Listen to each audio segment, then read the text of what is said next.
समर्थ news, आवाज महाराष्ट्राचा. दौंडमधून एक मोठी घटना समोर येत आहे. दौंड पाटस अष्टविनायक महामार्गावरील सुप्रसिद्ध जगदंबा हॉटेल येथे गॅस सिलेंडरचा भीषण स्फोट झाला आहे. सध्या या घटनेचे CCTV फुटेज समोर आले आहे. घटनेची माहिती मिळताच दौंड पोलीस निरीक्षक गोपाळ पवार व त्यांच्या सहकाऱ्यांनी घटनास्थळी धाव घेऊन घटनेचा तपास सुरू केला आहे. दरम्यान दौंड नगर परिषद अग्निशामक दलाने तातडीने घटनास्थळी दाखल होत पाण्याचा मारा करून आग नियंत्रणात आणली आहे. या दुर्घटनेत एकूण 9 जण गंभीर झाल्याची प्राथमिक माहिती मिळत आहे. जखमींवर सध्या पिरॅमिड हॉस्पिटल दौंड येथे उपचार सुरू असून या घटनेचा अधिक तपास सुरू आहे. 2-2.5 तासापूर्वी दौंड पाटस रोड जवळचं हे जगदंबा हॉटेल आहे. या ठिकाणी एक्सप्लोजन झालेलं आहे. सध्या प्रथमदर्शनी गॅस सिलेंडरचा स्फोट झाल्याचं, गॅस सिलेंडर फुटल्याचं या ठिकाणी दिसून येते. आपण हा सिलेंडर बघू शकता.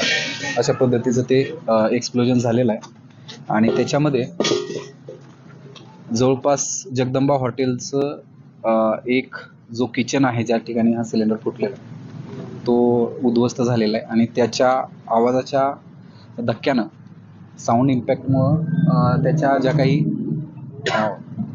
ग्लासच्या वॉल ज्या बनवलेल्या होत्या डेकोरेटिव्ह, त्या पण फुटून त्याचं नुकसान झालेलं आहे. याच्या व्यतिरिक्त सर्वात दुर्दैवी बाब अशी आहे की या ठिकाणी काम करणारे 10 मजूर, हॉटेलवरती काम करणारे लेबर हे त्या ठिकाणी सिरियसली इंज्युअर्ड झालेले आहेत.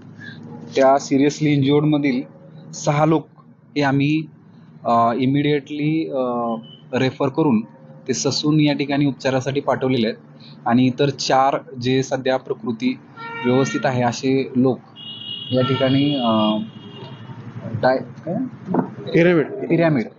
पिरॅमिड हॉस्पिटल दौंड या ठिकाणी ते सध्या उपचार घेत आहेत.